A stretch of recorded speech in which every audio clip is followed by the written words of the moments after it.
Estamos llegando a la parte final de este curso sobre lectura de planos eléctricos industriales y estamos situados en la norma ISA. Entonces, ya habíamos revisado en el capítulo anterior algunos planos P and D.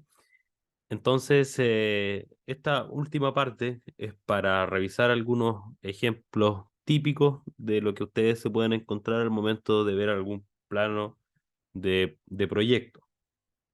Entonces, lo que vemos acá es un sistema de control, es un lazo asociado a caudal. Es por eso que la primera letra que vemos en casi todos los elementos es la F, que está asociado a caudal. Podemos ver que el número del lazo de control es el 110 y vamos a ir viendo algunas cosas. Por ejemplo, lo primero que vemos acá es que tenemos una toma de medición en donde tenemos el primer elemento que es un elemento primario de medición de caudal, es decir, es aquel elemento que está en terreno tomando la lectura de este caudal.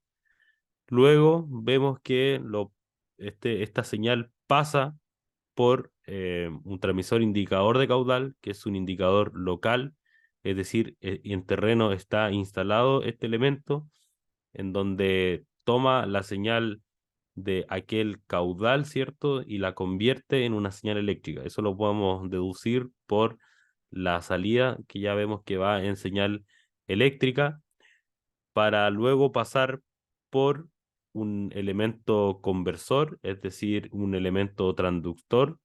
En este caso se indica acá que este elemento lo que está haciendo es sacar la raíz cuadrada de la señal y luego transmitirla a el controlador.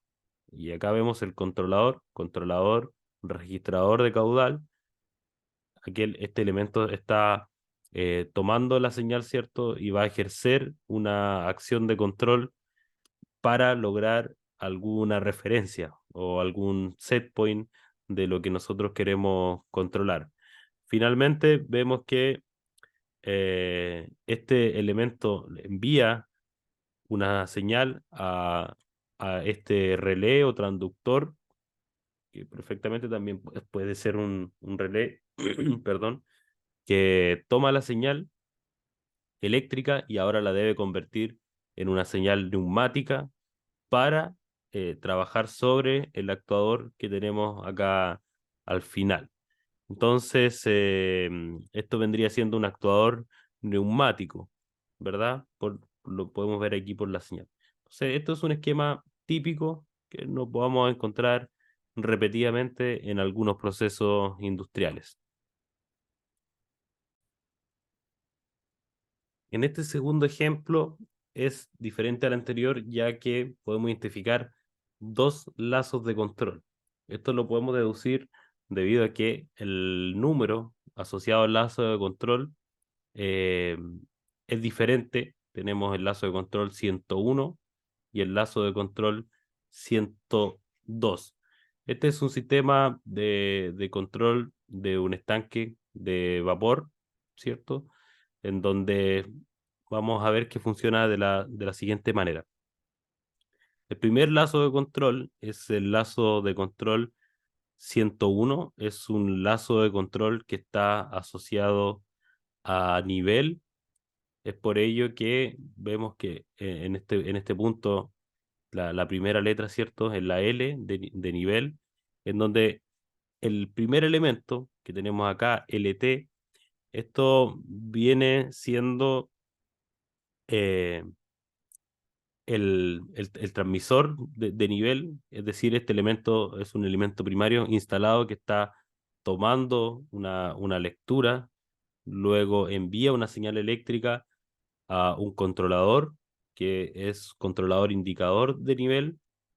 Vemos que no está disponible, digamos, al operador, pero es un elemento que también está instalado en terreno y que por lo tanto esto va a enviar una señal a este punto que vendría siendo aquel que va a tomar esta señal y la va a gestionar.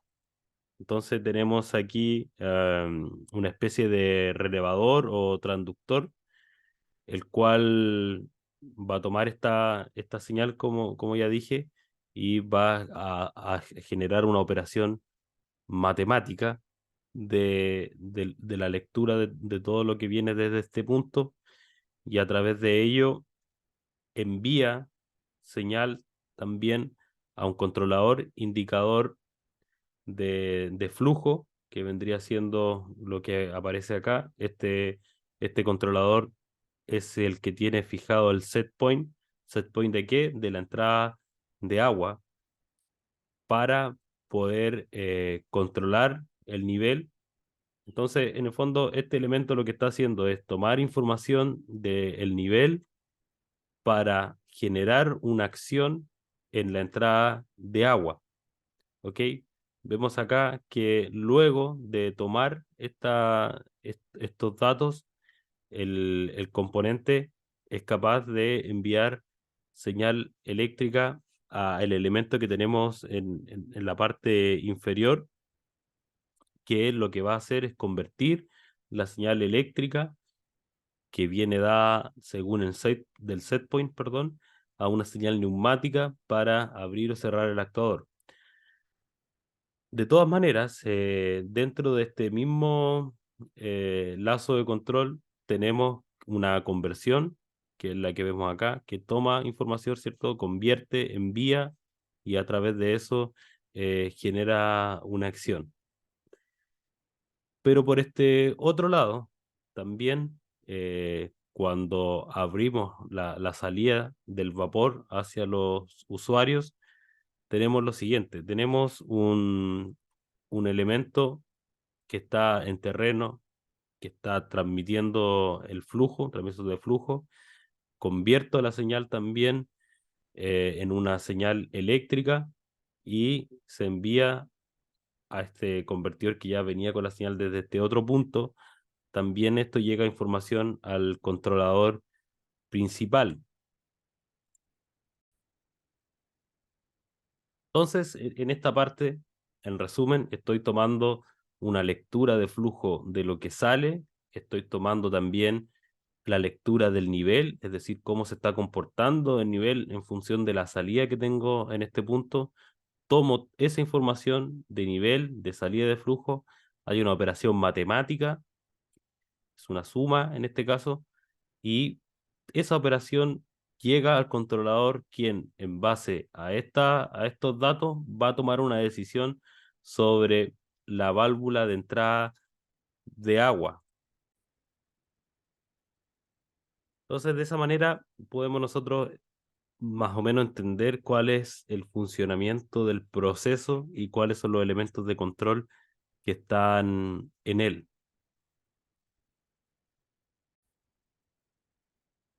Lo que tenemos acá es un lazo de control bastante similar a lo que vimos anteriormente.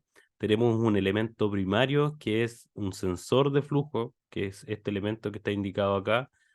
Luego tenemos el elemento transmisor, es decir, el elemento que está tomando datos en sí de la variable y la convierte en una señal eléctrica.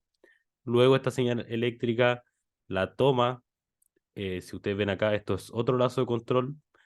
Este es un registrador de presión diferencial, en donde probablemente está tomando información de esta variable para gestionarla en otra parte del proceso o del lazo de control. Luego tenemos un controlador indicador de flujo, es decir, tenemos un elemento que está accesible al operario, perdón, donde se puede visualizar la variable, ¿cierto? En un número que está escalado en algún tipo de rango de presión o de flujo o de lo que sea en estos casos. Bueno, en este caso es de flujo, puede ser en metros por segundo, metros cuadrados por segundo. A eso es lo que me refiero, que en estos casos la dimensión en la cual la información se entrega hacia el operador va a depender obviamente lo que yo estoy midiendo, ¿cierto? Y eso varía dependiendo del tipo de industria, dependiendo del país, de una serie de elementos en los cuales yo puedo medir ciertas variables, ¿no? En el fondo es eso. Luego tenemos un elemento conversor, es decir, una especie de transductor que convierte señal eléctrica a una señal neumática y esta señal neumática llega a la válvula mariposa y llega al actuador que tenemos en este punto, que lo podemos ver aquí. Eh, entonces, esta es la válvula que finalmente va a controlar el flujo. Y bueno, tenemos otra salida que va a un DCS. Entonces es más o menos eso, es súper simple, pero lo importante, como les digo, de revisar este tipo de dibujo es que ustedes se vayan acostumbrando a ver estos dibujos, a entender la información que nos está entregando cada uno de ellos.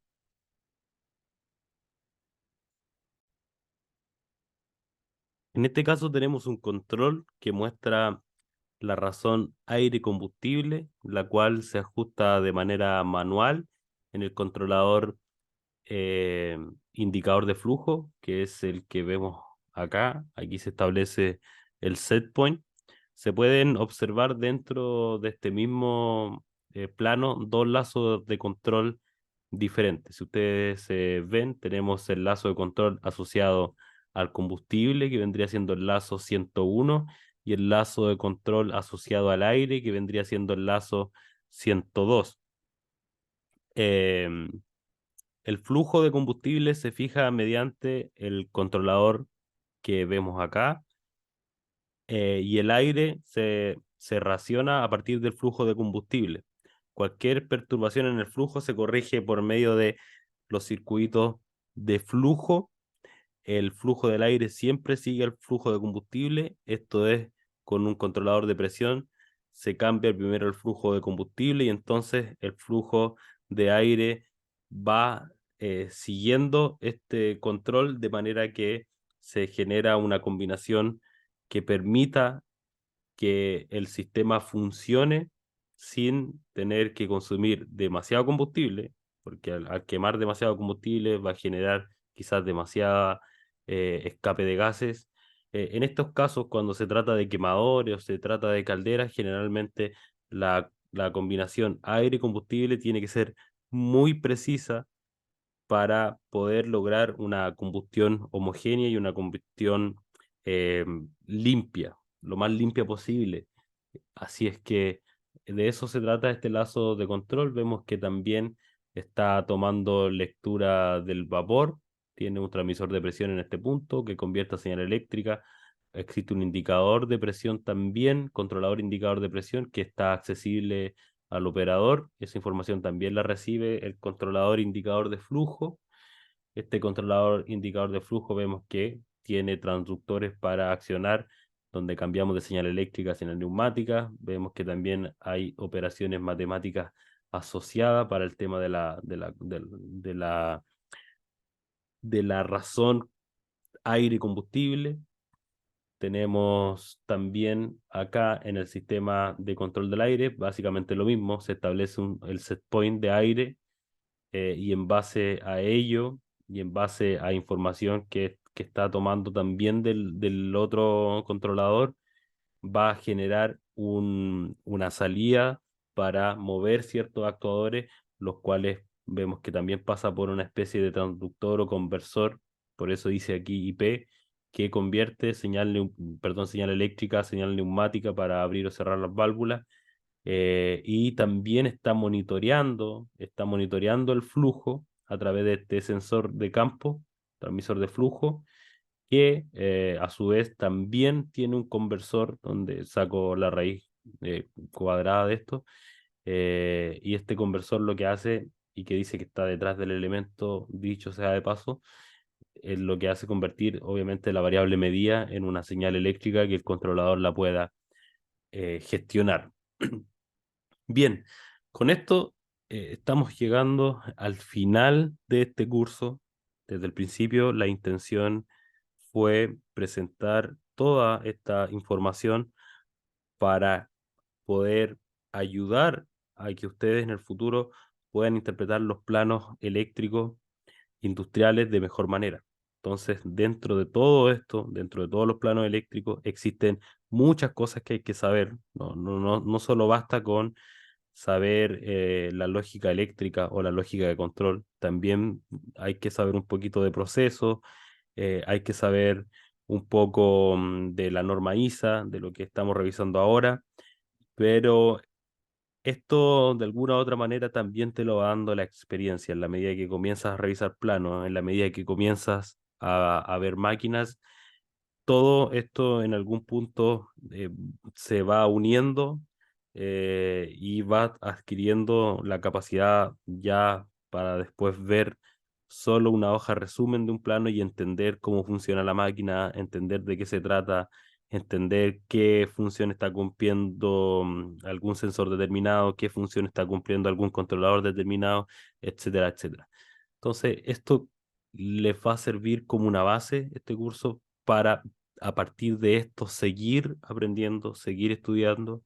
De todas maneras, si queda alguna duda, por favor déjenla en el espacio que puse para establecer allí las dudas, porque a partir de ello también se pueden ir generando nuevos capítulos que nosotros podemos hacer en función de las preguntas o dudas que ustedes tengan. Luego de este capítulo van a encontrar la evaluación del curso, donde vamos a ver un poquito un resumen de los temas con algunas preguntas que van a tener que responder. También en los archivos descargables voy a dejar otro video donde les voy a presentar un libro que creo que les va a servir harto. También se lo voy a dejar allí disponible. Así es que nada, muchas gracias a todas las personas que vieron el curso. Por favor, les pido comentar cualquier observación. Tienen el enlace a WhatsApp siempre disponible ahí en la página, porque estas observaciones nos permiten poder mejorar en los cursos que estamos grabando y en los cursos que van a ir saliendo en este año 2023 y también 2024. Así es que, nada, muy agradecido a todos y muchas gracias.